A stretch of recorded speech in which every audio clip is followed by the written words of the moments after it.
Hello student, I think তোমরা সবাই খুব ভালো আছো। ইজি টু লার্নিং স্কুলে তোমাদের সকলকে ওয়েলকাম। তো স্টুডেন্ট, তোমাদেরকে একটা কথা বলার জন্য এই ভিডিওটা, যে আজকে আমি ম্যাট্রিক্সে তোমাদের যে আপকামিং থার্ড সেমিস্টার আসছে ক্লাস 12-এর, সেই আপকামিং থার্ড সেমিস্টারের ম্যাট্রিক্সের একটা ফুল সাজেশন কাম শর্ট নোটস করে দিয়েছি। তো ওই ভিডিওটা তোমরা গিয়ে জলদি দেখে নাও, ডেসক্রিপশানে ভিডিওর লিঙ্ক দেওয়া আছে। তোমরা সবাই অতি অবশ্যই এই ম্যাট্রিক্সের আজকে সাজেস্টিভ ক্লাসটা দেখে নিও।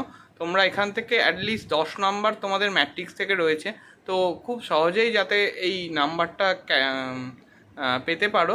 তো তোমাদেরকে এটুকুই বলবো যে তোমরা এই ম্যাট্রিক্সের শর্ট নোটস কাম সাজেশন যেটা কোয়েশ্চেনগুলো আমি দিয়েছি এগুলো দেখে নিতে পারো। তো ইজি টু লার্নিং স্কুলের সঙ্গে থাকার জন্য থ্যাংক ইউ। চ্যানেলটা ভালো লাগলে লাইক, শেয়ার অ্যান্ড সাবস্ক্রাইব করে দিও।